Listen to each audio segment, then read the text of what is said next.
بسم اللہ الرحمن الرحیم۔ السلام علیکم۔ رمضان 8 ہجری میں جب رسول اللہ صلی اللہ علیہ وسلم نے فتح مکہ کے لیے نکلنے کا ارادہ کیا تو لوگوں کو تیاری کا حکم دیا اور رازداری کے اصول پر عمل فرمایا اور فرمایا کہ اے اللہ، دشمنوں کی آنکھوں سے یہ مہم پوشیدہ رکھ اور قریش کو اس کی خبر نہ لگے یہاں تک کہ ہم اچانک ان کے دیار میں پہنچ جائیں۔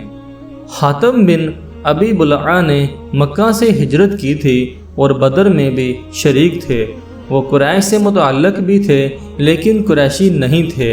ان کی آل و اولاد اور ان کے گھر والے وہیں تھے، مگر ان کے کوئی ایسے رشتہ دار وہاں موجود نہیں تھے جو ان کے متعلقین کی حفاظت کرتے۔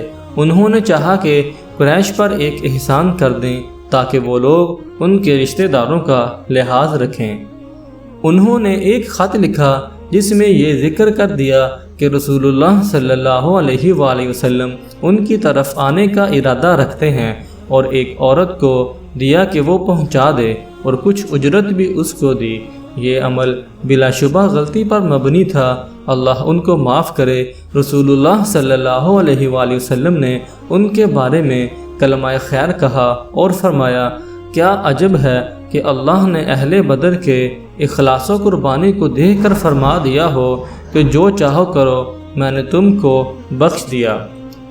اس عورت نے جس کو یہ خط دیا گیا تھا کہ قریش کو پہنچا دے، اس خط کو اپنے بالوں کے جوڑے میں چھپا لیا اور روانہ ہو گئی۔ رسول اللہ صلی اللہ علیہ وآلہ وسلم کو اس کی اطلاع وحی کے ذریعے مل گئی۔ آپ صلی اللہ علیہ وآلہ وسلم نے حضرت علی رضی اللہ عنہ اور حضرت زبیر رضی اللہ عنہ کو بلایا اور فرمایا کہ ابھی فوراً چل پڑو۔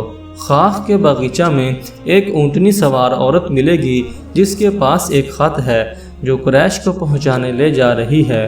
یہ دونوں حضرات اپنے گھوڑوں کو سرپٹ بھگاتے ہوئے آگے بڑھ گئے اور اسی جگہ پر جہاں حضرت محمد صلی اللہ علیہ وآلہ وسلم نے بتایا تھا اس عورت کو پا لیا، اس کو اتارا اور پوچھا کہ تیرے پاس کوئی خط ہے؟ بولی، میرے پاس کوئی خط نہیں ہے۔ ان دونوں نے اس کے کجاوا کو کھولا، اس میں کچھ نہیں ملا۔ حضرت علی رضی اللہ عنہ نے اس سے کہا کہ میں اللہ کی قسم کھا کر کہتا ہوں کہ نہ کبھی رسول اللہ صلی اللہ علیہ وآلہ وسلم نے خلاف واقعہ بات کہی اور نہ ہم غلط کہتے ہیں۔ بخدا تم کو خط نکالنا پڑے گا ورنہ ہم تجھے برہنہ کر کے جامع تلاشی لیں گے۔ جب اس عورت نے ان لوگوں کو سنجیدہ دیکھا تو اس نے کہا کہ اچھا منہ پھیر لو۔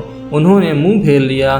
اس نے سر کے جوڑے کو کھولا اور خط نکال کر دے دیا، جس کو لے کر یہ دونوں رسول اللہ صلی اللہ علیہ وآلہ وسلم کی خدمت میں واپس آ گئے۔